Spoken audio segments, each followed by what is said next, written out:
അങ്ങനെ കാത്തിരിപ്പിനൊടുവിൽ എമ്പുരാൻ എന്ന ചിത്രത്തിൻ്റെ ഒഫീഷ്യൽ ടീസർ റിലീസ് ചെയ്തിരിക്കുകയാണ്. ഇപ്പോൾ ഇതാ ടീസറിന് മുമ്പേ ചിത്രത്തിൻ്റെ ഒഫീഷ്യൽ ട്രെയിലറും റിലീസിനെത്താൻ പോവുകയാണ്. അതിൻ്റെ ഒഫീഷ്യൽ അപ്ഡേഷനാണ് ഇന്നൊരു വീഡിയോ ഭാഗത്ത്.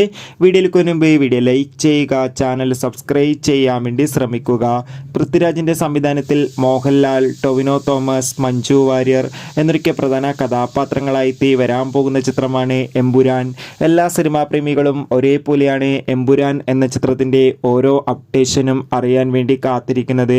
ചിത്രത്തിൻ്റെ ഒഫീഷ്യൽ ടീസറിനൊക്കെ അതിഗംഭീരമായ പോസിറ്റീവ് റെസ്പോൺസ് ആയിരുന്നു സ്വന്തമാക്കാൻ വേണ്ടി സാധിച്ചിട്ടുണ്ടായിരുന്നത്. അതുകൊണ്ട് തന്നെ ഏവരുമേറെ ആകാംക്ഷയോടെയാണ് ചിത്രത്തിൻ്റെ ട്രെയിലറിനായി കാത്തിരിക്കുന്നത്. എമ്പുരാൻ എന്ന ചിത്രം ഈ വരുന്ന മാർച്ച് 27 തിയേറ്ററുകളിൽ എത്തുമെന്ന് കൺഫേം ആക്കിയിട്ടുണ്ട്. ഇപ്പോൾ ഇതാ ചിത്രത്തിൻ്റെ ഒഫീഷ്യൽ ട്രെയിലർ ഈ ആഴ്ച തന്നെ പുറത്തു വരുന്നൊരു കാര്യം കൂടി അറിയിച്ചിട്ടുണ്ട്. കാത്തിരിക്കാം കൂടുതൽ അപ്ഡേഷൻ അറിയാൻ വേണ്ടി. എത്ര പേരാണ് എമ്പുരാൻ എന്ന ചിത്രത്തിൻ്റെ റിലീസിനും ട്രെയിലറിനും വേണ്ടി കാത്തിരിക്കുന്ന കമൻറ്റ് ചെയ്യുക.